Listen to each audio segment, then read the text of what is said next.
In the mesmerizing world of medicine, there are procedures that might leave you astounded. The world of medicine is a vast, ever-evolving landscape filled with triumphs of human intellect and ingenuity. It's a realm where the line between the ordinary and the extraordinary often blurs, where the unusual becomes the norm, and where the unimaginable becomes reality. Part of this intrigue lies in the array of medical procedures, some of which might seem straight out of a science fiction novel. From treating skin cancer with extreme cold to using malaria as a treatment for psychiatric illnesses, the medical field is rife with procedures that tickle the intellect and challenge our understanding of the human body and mind. Today, we're embarking on a journey to explore 10 of the most unusual medical procedures.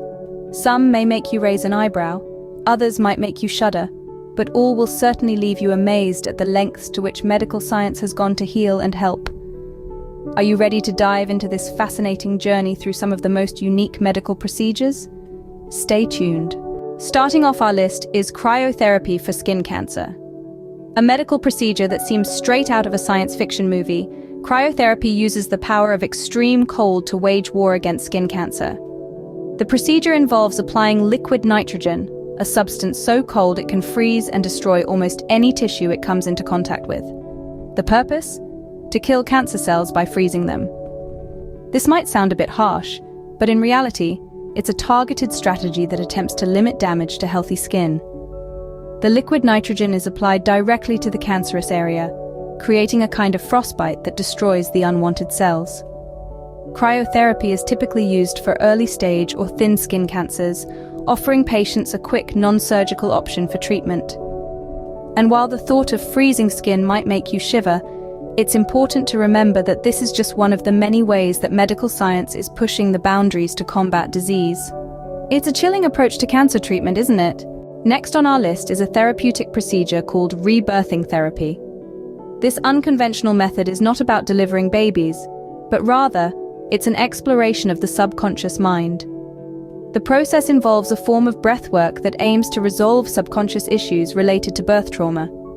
The therapy begins with the patient lying down, eyes closed, and focusing on their breath. Guided by a therapist, the patient breathes in a circular pattern, one breath following the next without pause.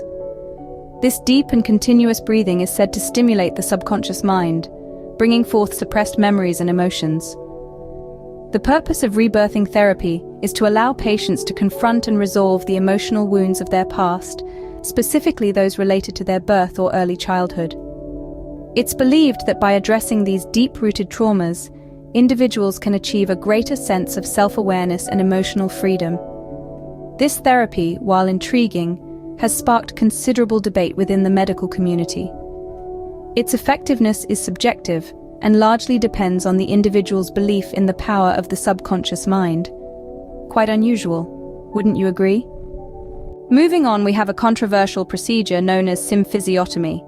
Originating in the 18th century, symphysiotomy was primarily used as an alternative to caesarean sections in childbirth. The procedure involves dividing the pubic symphysis, the joint uniting the pubic bones, to widen the pelvis and facilitate delivery. Now, why is this method controversial, you may ask? While it served a purpose in situations where caesarean sections were not feasible, it's now largely considered an outdated practice. The main reason being the potential for severe long-term complications. These can include walking difficulties, chronic pain, and even psychological trauma. In the modern medical landscape, symphysiotomy is rarely performed, with caesarean sections being the preferred method for complicated deliveries. The use of symphysiotomy today is heavily debated, primarily due to the risks it poses to the mother's health, a procedure that certainly sparks debate. Now let's talk about a mouthful procedure called Osteo-odonto-keratoprosthesis. This procedure is a unique and innovative surgical method that turns a tooth into an eye.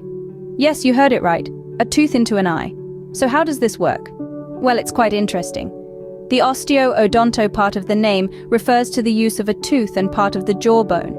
These are extracted from the patient and then crafted into a support for a new prosthetic lens.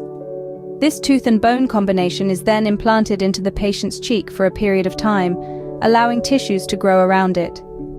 After this, it's moved to the eye, replacing the damaged cornea and restoring vision.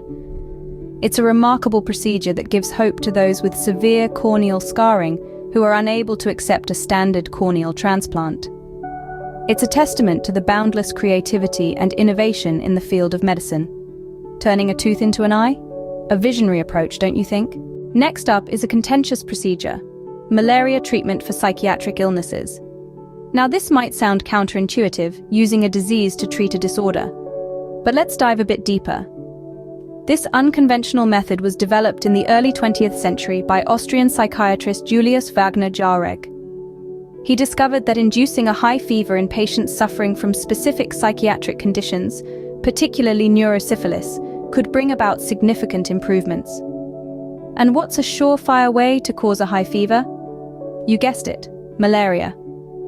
Wagner Jahreg won a Nobel Prize for his findings, but the procedure is not without its critics. The treatment carries significant risks. After all, malaria is a serious disease. Today, safer methods of inducing fever are used, and the use of malaria treatment for psychiatric illnesses has largely been abandoned. However, the principle behind it, that of using one condition to treat another, continues to influence medical thinking today. A heated discussion indeed. Moving along, we come to G-spot activation therapy. This intriguing procedure is as captivating as it sounds and holds a significant place in the world of intimate health. G-spot activation therapy is a non-surgical procedure that aims to enhance sexual satisfaction in women. The therapy operates on the concept of the Grafenberg spot, more commonly known as the G-spot, a sensitive area located in the anterior wall of the vagina. The purpose of this therapy is to amplify the sensitivity of this area, thereby potentially intensifying sexual pleasure for women. The procedure involves the use of a specialized tool designed to stimulate and activate the G-spot. The therapy is typically carried out by a trained professional who understands the intricacies of the female anatomy, ensuring the procedure is conducted safely and effectively. It's important to note that while this therapy has its proponents, it also has its skeptics. The existence and functionality of the G-spot is a topic of ongoing debate in the medical community. However, many women who have undergone the procedure report increased sexual satisfaction, an intimate exploration, to say the least. Next, we have a joyful procedure: laughter therapy. This unconventional medical treatment is exactly what it sounds like, using laughter as a form of therapy. It's based on the premise that laughter can be a powerful healing tool, both psychologically and physically. Laughter therapy is not just about cracking a smile or giggling, though.